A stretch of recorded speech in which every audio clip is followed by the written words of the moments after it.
కి సంబంధించినటువంటి మేము శానిటేషన్ స్టాఫ్ వాళ్ళందరం కూడా ప్రజలందరికీ కూడా ఈరోజు కార్తీక సోమవారం 4వ సోమవారము అందరికీ కూడా శుభాకాంక్షలు తెలియజేస్తున్నాము. మా సిబ్బంది రోజు నిత్యము పనుల్లో నిమగ్నమై ఎప్పుడు కూడా మేము దైవారాధన చేసుకుందామంటే కూడా మాకు టైం అనేటువంటి విధానాన్ని అందరితో పాటుగా మాకు కలగట్లేదు. కాబట్టి మేము ఈసారి కార్తీక సోమవారాన్ని కార్తీక దీపోత్సవం కింద మేము కార్యక్రమాన్ని నిర్వహించడానికి తలపెట్టి మేము సర్కిల్లో ఉన్నటువంటి 3 చెరువుల దగ్గర, అంటే ఇది కాప్రా చెరువు, తర్వాత నాచారం చెరువు, తర్వాత చెర్లపల్లి చెరువులో కూడా ఇదే విధంగా మేము కార్తీక దీపోత్సవం ఈరోజు చివరి సోమవారం కాబట్టి చేసుకున్నాము. సో ఈ అందరికీ కూడా మేము చేసుకోవడానికి ముఖ్యమైన ఉద్దేశం కూడా ప్రజలందరూ కూడా సుఖశాంతులు ఎలా అయితే కలుగుతున్నాయో మాకు మా స్టాఫ్ వాళ్ళందరికీ కూడా ఆరోగ్యం సమకూరాలని ముఖ్యమైన ఈ ఉద్దేశాన్ని కూడా మా వాళ్ళకి తెలియజేయాలి. కార్తీక సోమవారం అసలు కార్తీక మాసం ఎందుకు చేస్తారు? మనకి వర్షాకాలాల లోపల మన వాతావరణం లోపల చాలా బ్యాక్టీరియా ఏర్పడి అందరికీ రుగ్మతలు, రోగాలు, ఎవరికి చూడు దగ్గు, జలుబు, జ్వరాలు వచ్చేటువంటి సందర్భము. దీన్ని మన ఋషులు ఏం చేశారంటే దీపాలు వెలిగిస్తే ఆ క్రిమి కీటకాలు కూడా మన నుండి దూరమై మనం ఆరోగ్యంగా ఉండడానికి, అజాగ్రత్తగా మనము మన పిల్లల్ని కానీ ఉంచకుండా ఉండడానికి ఈ విధంగా ఉపయోగపడుతుందనే ఉద్దేశంతో ఈ యొక్క దీన్ని మనకు ఈ పండుగను మనకు పరిచయం చేశారు ఋషులు. కాబట్టి ఇది అందరూ కూడా జరుపుకుంటున్నారు.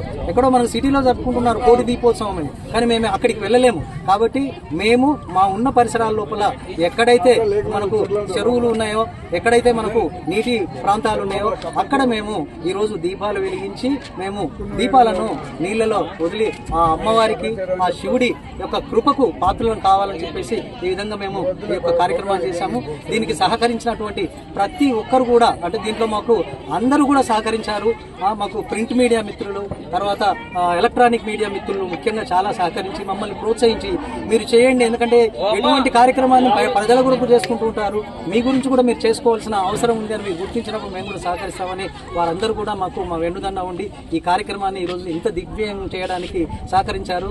మా డీసీ గారు, తర్వాత డీసీ జగన్ గారు, తర్వాత డీసీ ఎస్డబ్ల్యూఎం గోపాల్ గారు, మా మెడికల్ ఆఫీసర్ గారు, వారందరూ కూడా ఈ యొక్క కార్యక్రమానికి ఇంతకుముందు వచ్చి వెళ్ళారు.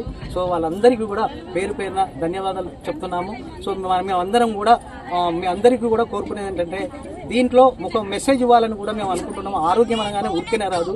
కాబట్టి మన ఇంటి నుండి వెలువడేటువంటి చెత్తా చెదారాన్ని దయచేసి అందరూ కూడా ఈ సందర్భంగా చెప్తున్నామని అనుకోకుండా ఈ మెసేజ్ పోవాలి కాబట్టి ప్రత్యేకంగా ఈ కార్యక్రమాన్ని మేము రూపొందించి ప్రజలకు ఆ మెసేజ్ వెళ్ళడానికి, పంపించడానికి ఇది ఏర్పాటు చేసుకున్నాము. కాబట్టి దయచేసి అందరూ కూడా మీ వ్యాపార స్థలాల నుండి, ఇళ్ల నుండి వెలువడేటువంటి చెత్తా చెదారాన్ని మీ ఇంటి ముందుకు వచ్చేటువంటి మున్సిపల్ ఆటో రిక్షా వారికే ఇవ్వండి. మున్సిపల్ సిబ్బందికి సహకరించండి.